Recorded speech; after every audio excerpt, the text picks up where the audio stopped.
Three news stories for you. Firstly, with Jawar, Bekele Gudina released. Oromo politicians today visited party headquarters, office of the party, Oromo Federalist Congress in Addis Ababa. A statement was also issued by the party while Jawar and other leaders were received at party headquarters. Second, viewers, I reported about religious tensions on Addis Ababa Oromia border. It happened 48 hours ago. During the dispersal of protesters, Oromia regional police reportedly used an armored vehicle, APC, armored personnel carrier vehicle. Now, a new controversy is being seen.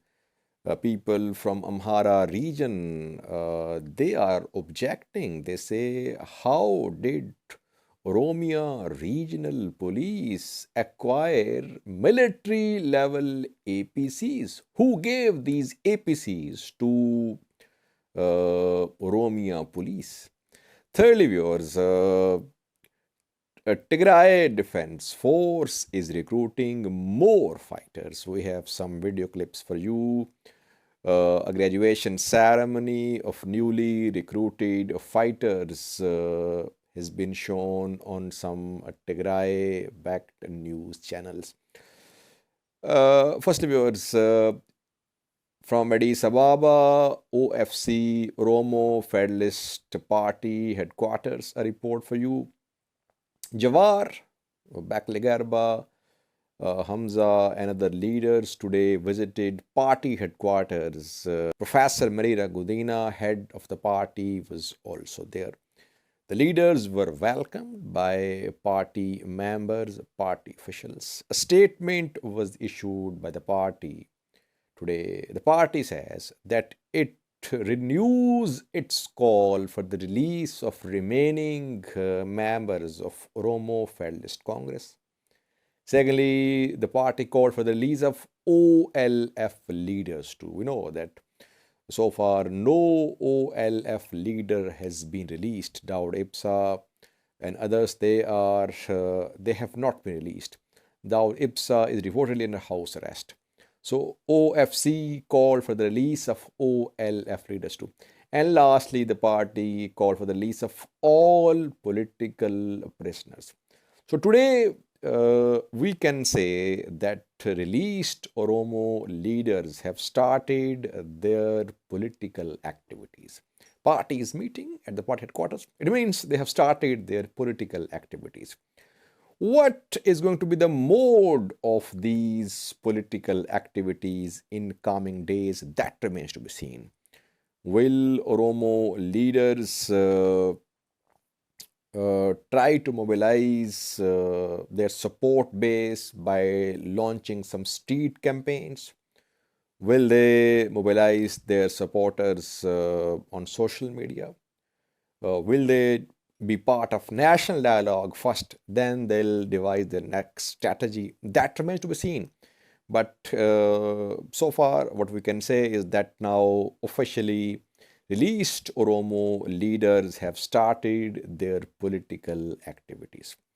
Now, secondly, viewers, 2 days ago, 48 hours ago, I told you about religious tensions on Addis Ababa Oromia border, where Oromia police reportedly fired upon some members, participants in religious procession, and at least 3 were killed. Now, during the dispersal of the participants of that procession, Oromia regional police used an armored personnel carrier, APC. Now, questions are being asked that how did Oromia police get this military level APC? Now, which APC was seen that day, viewers? You can see a picture on your screen. This APC was seen on the point of, on the spot where tensions occurred. It was, I think, Ashawa Meda. This APC is called Wolf Military Vehicle. It is manufactured by Israel. When TPLF was in power at the center, it bought 5 such vehicles from Israel. 5 were bought from Israel and 70 were locally manufactured under license from Israel. So it's a military level APC. It's effective against explosives, against any sniper shooting. It's used by military in active combat. Now, question is being asked that why is that Oromia police is using this APC, which should be used by army? It means that after PM Abiy came to power, he gave these vehicles to Oromia regional police.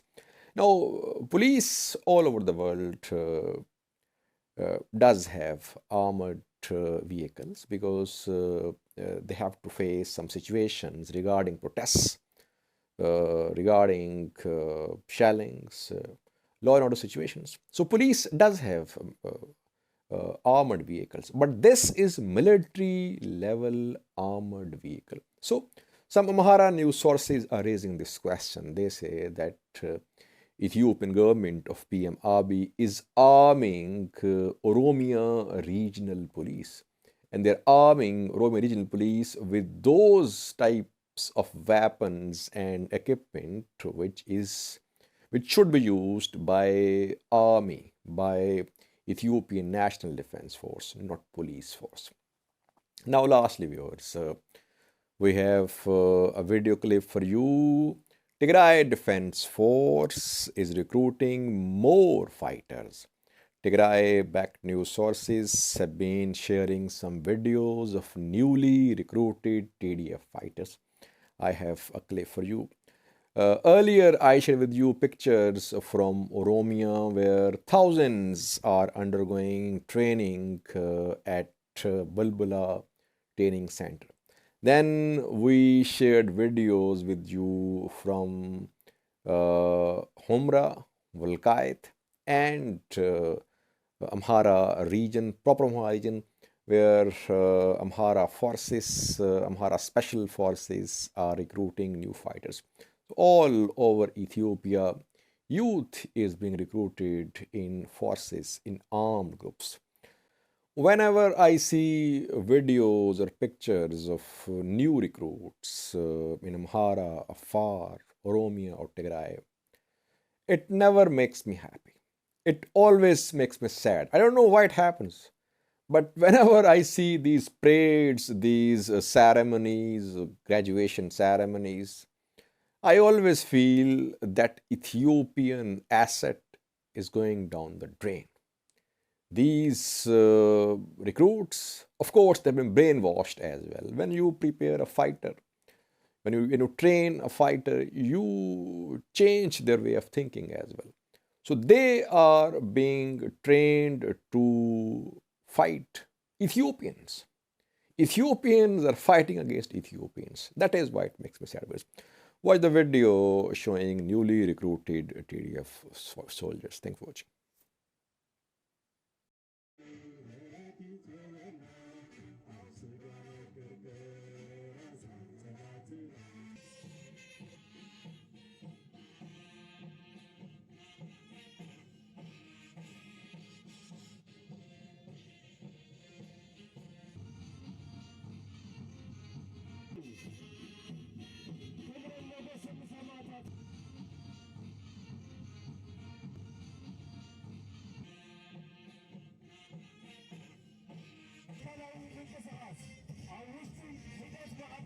እዚ ነቶም ኣዴታት ትግራይ ዘንብዑም ርእሰ ቦታት ዘድነኑ ህፃናት ዘንብዑም ጎራዙን ቅርስን ታሪክን ትግራይ ዝደፈሩ